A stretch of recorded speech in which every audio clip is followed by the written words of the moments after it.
नमस्कार। आज 20 जून है और भारत की प्रथम नागरिक हमारी राष्ट्रपति द्रौपदी मुर्मू का जन्मदिन है आज।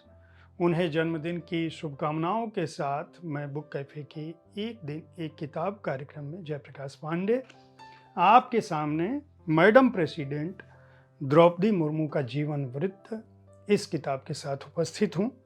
इसके लेखक हैं संदीप साहू। संदीप साहू भुवनेश्वर में रहते हैं, वरिष्ठ पत्रकार हैं। 3 दशक से अधिक समय से पत्रकारिता का उनका अनुभव है। तमाम मीडिया संस्थानों में जुड़े रहे। हिंदी, अंग्रेज़ी और ओडिया तीनों भाषाओं में लिखते रहे हैं। टेलीविज़न, धारावाहिक, अखबार, पत्रिकाएं, रेडियो, हर तरह का जो भी मीडिया के जितने भी माध्यम हैं, इन सभी पे उन्होंने अपनी पहचान छोड़ी है। इस पुस्तक को उन्होंने अंग्रेजी में लिखा था और अंग्रेजी से इस पुस्तक का अनुवाद हिंदी में अनीता सिन्हा प्रकाश ने किया है।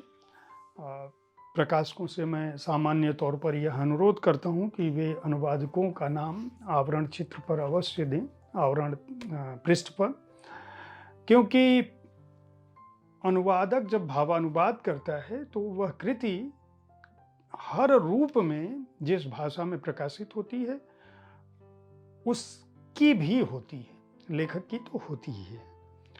और 25 वर्ष से अधिक समय का अनुभव जो है वह अनीता सिन्हा प्रकाश को भी है। बहरहाल हम आते हैं मैडम प्रेसिडेंट जो द्रौपदी मुर्मू का जीवन वृत्त है इस पुस्तक पर। यह पुस्तक 14 अध्यायों में विभक्त है और इन 14 अध्यायों में हर अध्याय और हर पन्ने पर द्रौपदी मुर्मू की वह कहानी है जो सामान्य तौर पर इस देश के लोग नहीं जानते। यह पुस्तक कई झूठ और कई मिथ का भी भंडाफोड़ करती है। जैसे राष्ट्रपति के रूप में जब द्रौपदी मुर्मू का चयन किया गया तो सारे समाचार चैनलों पर, सारे माध्यमों पर, अखबारों में यह खबर छपी कि द्रौपदी मुर्मू के गांव में पिछले 70 सालों में अब भी बिजली नहीं पहुंची है। यह पुस्तक कहती है कि यह झूठा तथ्य था। सत्य यह है कि द्रौपदी मुर्मू के गांव में बिजली थी और यह और बात है कि उन्होंने अपनी शुरुआती जीवन जो है वह ढिबरी की रोशनी में पढ़कर स्कूली शिक्षा पाई थी। लेकिन इस पुस्तक का जो पहला अध्याय है वह यह बताता है कि किसी भी व्यक्ति के जीवन में जिसको हम नहीं मानते, लेखक का कहना है कि आप अंधविश्वास को हो सकता है ना मानते हो, आप हो सकता है कि इसे एक भ्रम करार दें, हो सकता है इसे मिथ कहें, लेकिन पहला अध्याय कहता है कि द्रौपदी मुर्मू नियति की बेटी है। पहली पंक्ति में लिखा है कि आप इसे अंधविश्वास कहें या पुरानी मान्यता, लेकिन दिलीप कुमार गिरी नाम का एक शख्स था जिसे पहले से ही पता था कि द्रौपदी मुर्मू का भविष्य बहुत उज्जवल है। आप कल्पना करिए कि एक ऐसी लड़की जो आदिवासी समुदाय में पैदा हुई, उस गांव में पैदा हुई जहां ढिबरी की रोशनी भी उस ज़माने में महंगी थी। 25 रुपए में ढिबरी का साधन उपलब्ध हो पाता था। उस दौर में उन्होंने पढ़ाई शुरू की, पूरा जीवन संघर्ष किया। संघर्ष किया का मतलब यह है कि जब वह 7वीं कक्षा में थी तो उन्होंने अपने चाचा जो गांव में उड़ीसा के मंत्री थे, वो भाषण देने आए थे, तो वहाँ वो मंच पे चली गई और उन्होंने ये कहा कि मुझे आगे पढ़ने के लिए भुवनेश्वर में मेरा एडमिशन कराया। रायरंगपुर जहाँ वो पैदा हुई वहाँ स्कूली शिक्षा की जो व्यवस्था थी, वह गांव की ऐसी लड़की थी जब बराबर दादी से अपने ताने सुनती थी कि तू पढ़ लिख के क्या कोई बड़ा अफसर बनेगी। लेकिन इसके बावजूद उनको यह पता था कि शायद पढ़ाई ही वह चीज़ है जो उन्हें समाज में कहीं आगे कर सकती है। द्रौपदी मुर्मू के मन में कोई एम्बिशन नहीं था। वह चुनाव, राजनीति, इन सब से बहुत दूर थी। हालांकि वह स्कूल में मॉनिटर थी, पढ़ाई लिखाई के चलते खेलकूद में आगे थी।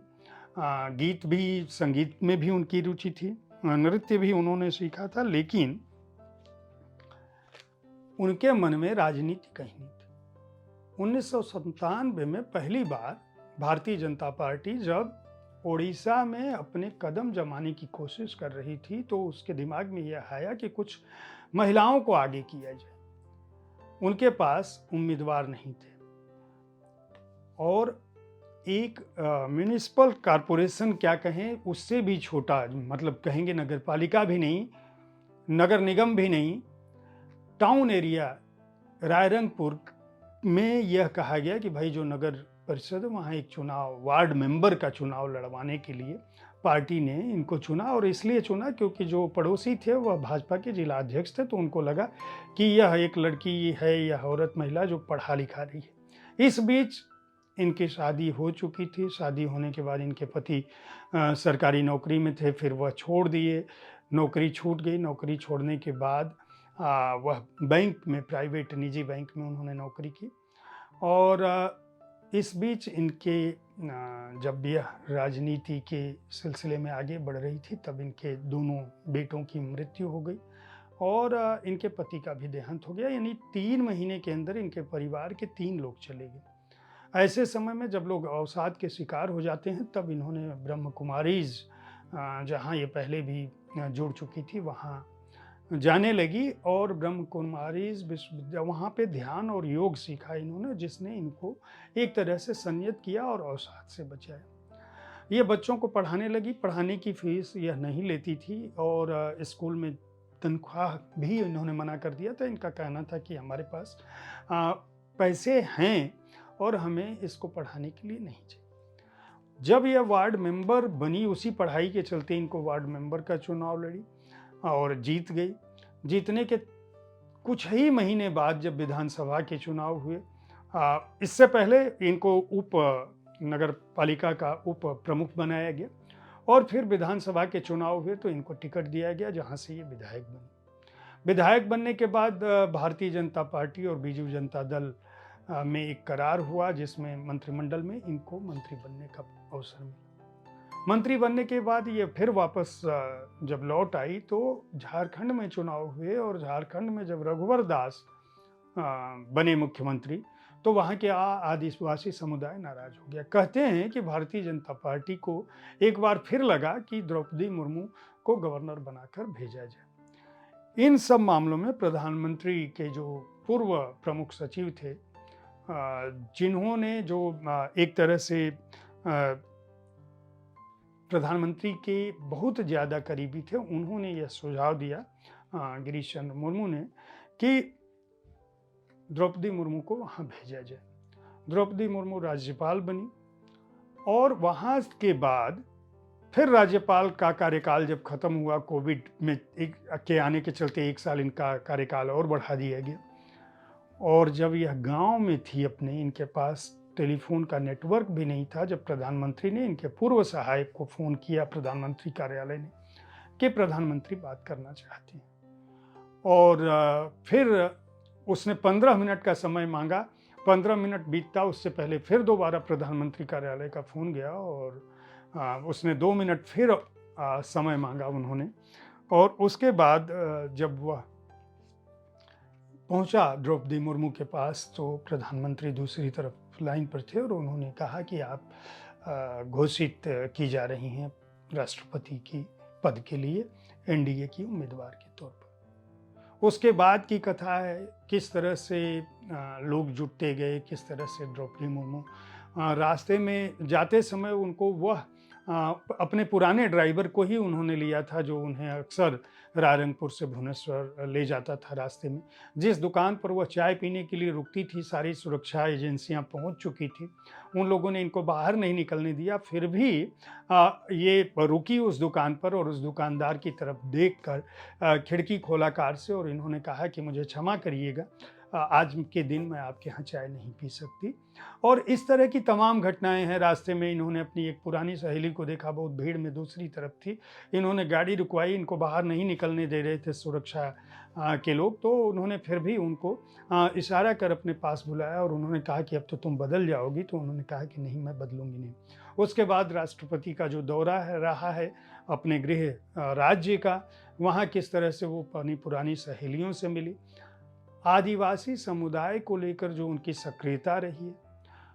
राष्ट्रपति के रूप में द्रौपदी मुर्मू के चयन के बाद भारतीय जनता पार्टी, जैसा कि आप जानते हैं, विधानसभा चुनाव में, अभी जो लोकसभा चुनाव हुए हैं वहाँ लैंडस्लाइड विक्ट्री ओडिशा में सभी की सभी सीटें, एक सीट छोड़कर लोकसभा में उन्होंने जीता है। राज्य में उन्होंने सरकार बनाया और पूरे देश में जो आदिवासी समुदाय है उसने भारतीय जनता पार्टी को, संभवतः द्रौपदी मुर्मू के चलते आदिवासी समुदाय ने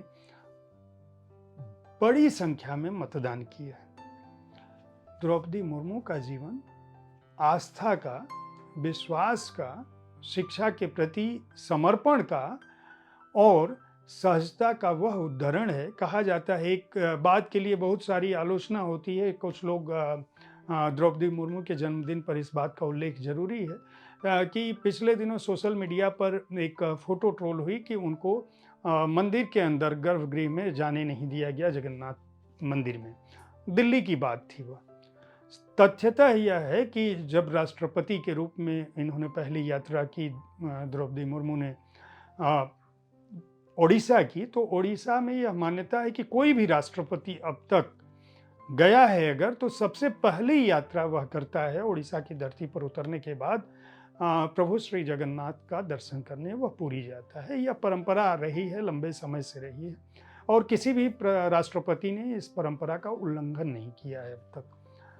द्रौपदी मुर्मू जी बनी, उनका गृह जनपद है, उनके इष्ट रहे हैं श्री जगन्नाथ। वह जब भुवनेश्वर उतरी और वहाँ से हेलीकॉप्टर से एयरफोर्स के वो पुरी गई, तो उनका काफिला जब गया तो वहाँ जो लोग जगन्नाथपुरी गए हैं या नहीं भी गए हैं, आपको ये पता होगा, वहाँ एक पथ है जिसको बड़दांड कहते हैं। बड़दांड का मतलब वहाँ पे श्री जगन्नाथ की रथ यात्रा के समय वो बाहर निकलते हैं ताकि सारी जनता, जो भी समाज के लोग हैं, वह उनको देख सकें। तो उस बड़दांड पर राष्ट्रपति किसी भी रूप में अपने कैवलकेट से जाने के लिए मना कर दिया उन्हें। 2 किलोमीटर वह पैदल चली, नंगे पैर, और श्री जगन्नाथ में जो उनकी आस्था रही है, उनका कहना है कि यह आदिवासियों के देव हैं, इनका निर्माण लकड़ी से होता है, प्रकृति से होता है, यह पूरे संसार के तो स्वामी हैं ही, आदिवासियों के विशेष स्वामी हैं, क्योंकि इनकी निर्मित उस लकड़ी से होती है जो आदिवासियों का जीवन है। तो द्रौपदी मुर्मू आज भी कहा जाता है कि संथाल समुदाय जिससे यह जुड़ी हुई हैं, ओडिशा का खाना, वहाँ का प्रसाद, ओडिया भाषा और आदिवासी समूह और समाज के उस वर्ग का जो शोषित है, जो वंचित है, उसके लिए वह हर रूप में समर्पित रहने की कोशिश करती हैं। यहाँ तक कि राष्ट्रपति को कहा जाता है कि रबर स्टैंप हैं, लेकिन अगर आदिवासियों का कोई मसला होता है तो यह भारतीय जनता पार्टी और नरेंद्र मोदी जैसे सशक्त प्रधानमंत्री के होते हुए भी कहा यह जाता है, यह पुस्तक यह बताती है कि वहाँ पर द्रौपदी मुर्मू किसी भी तरह का समझौता नहीं करती और वे यहाँ तक कि अपने भाषणों में भी बदलाव कर देती हैं अगर आदिवासियों के हित की बात हो, महिलाओं के हित की बात हो, शोषितों और वंचितों के हित की बात हो। उनके जीवन संघर्ष, पढ़ाई के प्रति उनकी प्रतिबद्धता और देश के सबसे बड़े पद पर पहुंचने के बावजूद तीनों सेनाओं की वह प्रमुख हैं, सर्वोच्च प्रमुख हैं, राष्ट्र की प्रमुख तो है ही हैं।